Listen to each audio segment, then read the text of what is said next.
Bonjour les artistes, j'espère que vous allez bien, très content de vous retrouver pour cette nouvelle vidéo. Aujourd'hui, je sais que c'est une vidéo attendue, je lance le défi numéro 2. Voilà, enfin, je sais que ça faisait longtemps. Je sais que ça fait longtemps que j'en parle, mais voilà, il est lancé officiellement aujourd'hui. Alors, écoutez bien, pour le premier défi, il y a eu pas mal de questions, certains posaient des questions pour des choses dont j'avais déjà parlé. Il y a eu pas mal de soucis, donc j'en reparlerai après, mais pour le défi numéro 2, donc je vais tout vous dire dans cette vidéo. Faites les choses le plus simplement possible. Ne vous prenez pas la tête, ça reste un jeu, ça reste du divertissement, donc faites les choses avec simplicité. Le défi numéro 2, quel est-il? Donc le défi numéro 2, c'est le rouge. Moi, comme vous le savez, c'est une couleur que j'affectionne beaucoup, qui est très très puissante, qui est pas forcément si facile que ça à utiliser, mais voilà, qui est extrêmement puissante, par laquelle on peut véhiculer énormément d'émotions. Et j'aimerais, voilà, dans ce défi, vous proposer un tableau autour du rouge, une création autour du rouge. Alors, première condition, en termes de couleur, en termes de teinte, la couleur dominante doit être du rouge. Vous devez utiliser du rouge, que vous allez pouvoir accompagner uniquement, je dis bien uniquement, de teintes comme le noir, le blanc ou différents niveaux de gris. En termes de couleur, c'est vraiment la condition la plus importante, c'est du rouge. Il faut qu'il y ait du rouge dans votre peinture. Vous pouvez mettre que du rouge si vous le souhaitez, mais vous pouvez aussi utiliser, bien entendu, du blanc, n'importe quel gris, ou encore du noir. Voilà, tout simplement. Par contre, il sera interdit l'utilisation d'autres teintes, comme les bruns ou autres. Voilà. Pour ce qui est du rouge, je vois venir les questions. Restez sur le rouge que vous voulez. Alors pas du magenta, parce que pour moi c'est pas un rouge. Il est rosâtre et c'est pas ce que l'on veut. Donc un rouge carmin, un rouge de cadmium foncé, ce genre de choses, voilà. Concernant les techniques, vous faites ce que vous voulez, que ce soit de l'acrylique, que ce soit de l'huile, que vous travaillez à la prima, couche par couche, qu'il y ait des projections, qu'il y ait du couteau, qu'il y ait de la brosse. Faites ce que vous voulez. Faites-vous juste plaisir. Donc avant de vous expliquer comment vous m'envoyez ça, donc je résume bien, pour pas qu'il y ait de questions en commentaire. Un tableau, une création que ce soit sur de la toile, sur du papier, sur 10 bons, sur carton toilé, sur ce que vous voulez, sur un bout de bois, sur votre mur, sur ce que vous voulez. Rouge, la dominante doit être du rouge, pas de magenta, mais un rouge carmin, de cadmium, vermillon, etc., etc. Le rouge que vous voulez.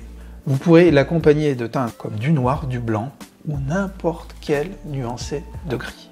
Vous pouvez faire des dégradés de gris, vous pouvez faire des ombres en noir, vous pouvez faire des points de lumière, sachant qu'ils sont blancs, voilà. Vous pouvez faire une création sur fond blanc, sur fond noir, comme vous le voulez.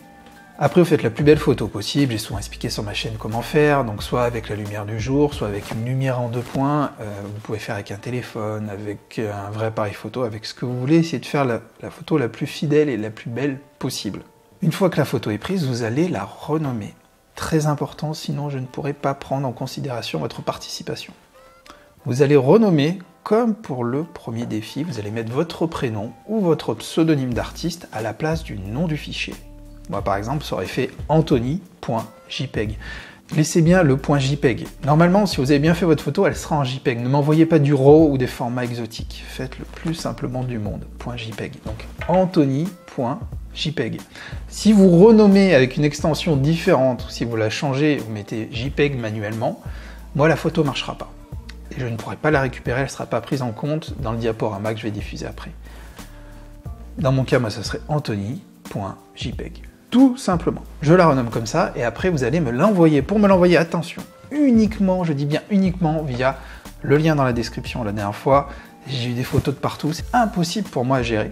Donc, ne seront pris en considération que les photos qui me sont envoyées vers le lien qui est dans la description. Cliquez sur ce lien, vous avez un formulaire. Sur ce formulaire, c'est tout simple, vous avez un bouton pour mettre vos photos, vous validez, ça m'envoie la photo et moi je la reçois automatiquement. Donc voilà, comme vous l'avez vu, c'est tout simple, je reviendrai vers vous rapidement. Donc pour l'instant, il n'y a pas de date butoir. Ne vous inquiétez pas, je vais attendre d'avoir un certain nombre de créations. Je vais prendre mon temps. Donc voilà, mon objectif, une fois de plus, c'est de vous changer les idées. pendant cette période, de penser à autre chose, de vous challenger, parce que c'est super important de se challenger. Par contre, il n'y a pas de lot ou de vote, comme vous le savez, j'ai été écœuré de voir ce qui s'est passé au premier défi. Il y a eu pas mal de personnes qui ont cherché à tricher, et qui votaient pour eux-mêmes, ou qui envoyaient des personnes pour voter pour eux, enfin voilà, j'ai vu de ces choses. Bref, à cause de cela, plus de vote, il n'y a pas de vote, il n'y a pas de lot à gagner, comme je l'ai fait pour le premier, malheureusement. Mais impossible de faire autrement pour moi. Certains me disent, oui, mais un système de vote officiel ou autre. Les gens arrivent quand même à le détourner. Les gens changent leur IP, passent par d'autres systèmes, et ils arrivent toujours à tricher. Voilà. Donc dans ce défi numéro 2, la seule chose que je vais faire, c'est faire un montage avec toutes vos créations. Et votre tableau sera diffusé dans une vidéo sur ma chaîne, et on pourra voir ensemble toutes nos créations. Et ça, je trouve ça super, j'avais adoré au premier épisode, mais pas de système de vote. Pas de système de vote, malheureusement, la dernière fois, j'ai dû essayer d'identifier qui avait triché, qui ne l'avait pas triché. Ça a été très décevant, très décevant. Mais bref, on en a déjà parlé, ça fait partie du passé. Donc vous faites votre création, vous faites une belle photo, vous renommez le fichier avec votre prénom ou votre pseudonyme d'artiste, nanana.jpeg, vous l'envoyez uniquement via le formulaire, je dis bien tous ceux qui m'enverront la photo par Facebook, mail ou autre, ça ne sera pas pris en considération. Impossible pour moi, j'en suis désolé, c'est pas possible. Pas possible techniquement pour moi. Je vous remercie, la seule chose que je vous dis, c'est allez-y, à vos pinceaux, pas de pression, on a le temps. C'est pas un exercice qui doit vous stresser, si c'est le cas, c'est pas la peine. Voilà, il faut que ça reste positif, il faut que ça reste un jeu, il faut que ça reste quelque chose de... Voilà, sans pression. Je dis ça parce qu'au premier défi, certains se sont mis vraiment beaucoup de pression, je l'ai senti, et là je me suis dit non, mais le but c'est pas de vous angoisser, c'est pas de vous stresser.